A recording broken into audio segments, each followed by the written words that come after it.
Hello and welcome to today's reading and writing lesson. Today we're going to cover the linking words topic.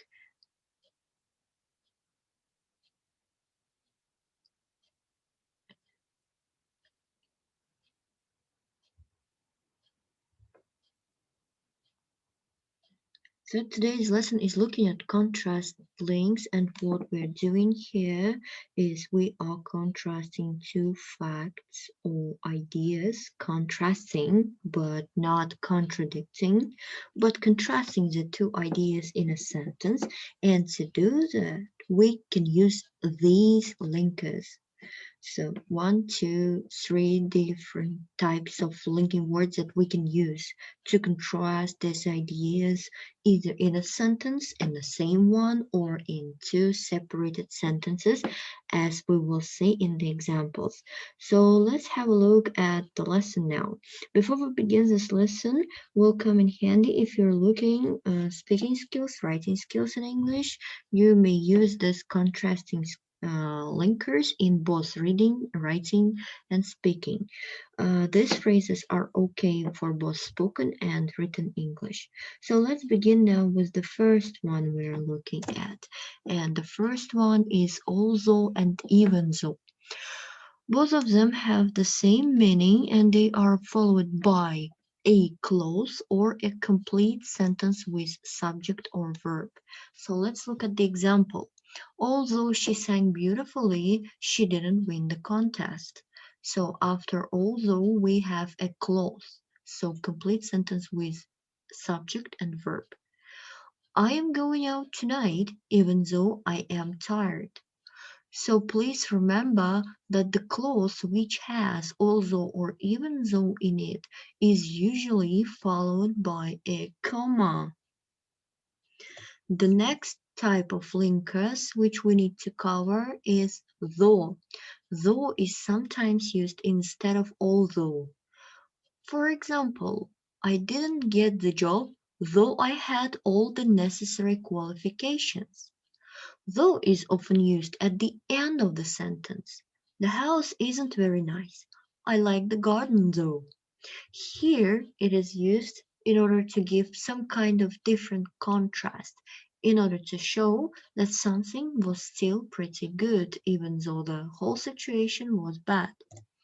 Another linker we need to cover is in spite of and despite.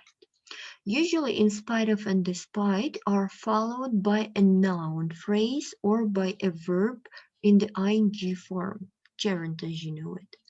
For example, despite their money, they can't buy happiness. In spite of having so much money, they can't buy happiness. So here, in the first example, after despite, you can see the usage of a noun phrase, their money. In a second sentence, which starts with in spite of, we can see our verb ing form. We can change despite into in spite of and vice versa, in spite of into despite. The meaning will never change. In spite of and despite the fact that may be also followed by a clause. For example, in spite of we lacked of time, we listened to them. Despite the fact that we lacked of time, we listened to them. So this is totally fine to use a clause after despite the fact that. Another linker we need to look at is nevertheless and however. However, and nevertheless, they emphasize the fact that the second thing that you're saying contrasts with the first. There's a little bit contradiction between them. Please remember and note that nevertheless is more formal than however. These words are separated from the sentence they introduced by a comma, so don't forget to follow a comma after them. She was flying very ill, however, she went to school. So here we are giving a contrast. She was ill, but went to school. She still did it. You need some help with your homework. Nevertheless, no one can help you and you will have to do it yourself. So again, someone needs help with the homework, However, but no one will help this person. Please note down that both of the things are followed by a comma. So never forget to use comma after your devices. Next ones are whereas and while. They are used to compare two items or facts. They are separated by comma as well. In order to understand them better, let's have a look at some examples. For example, the original movie was quite interesting, whereas the remake was really boring. So we are making the contrast here. Instead of whereas, we also may use while.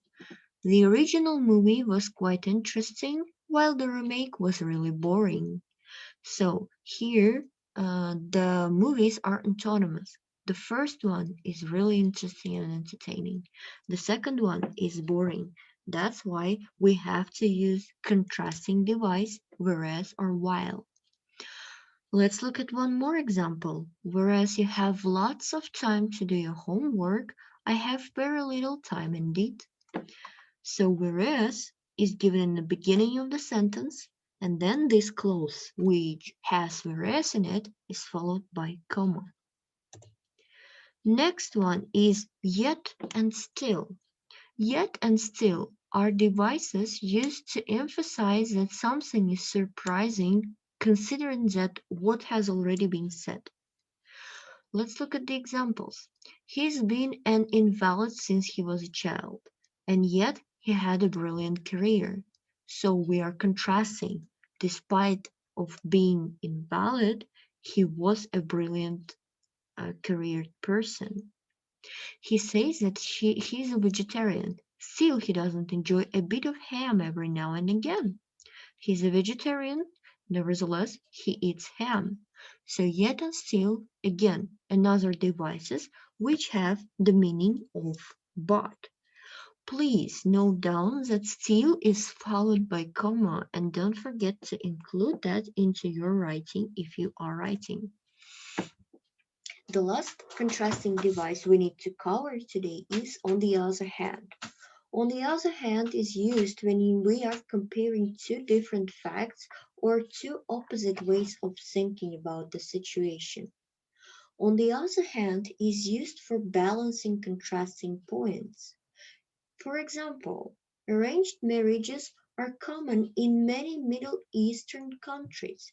In the West, on the other hand, they are unusual. So unusual, because of being unusual, because of giving contrast, we use on the other hand. On the other hand usually comes in pair with on the one hand. So in order to give on the other hand, you might think about including on the one hand as well. So these are most contrasting linking words. However, we have also some things to say.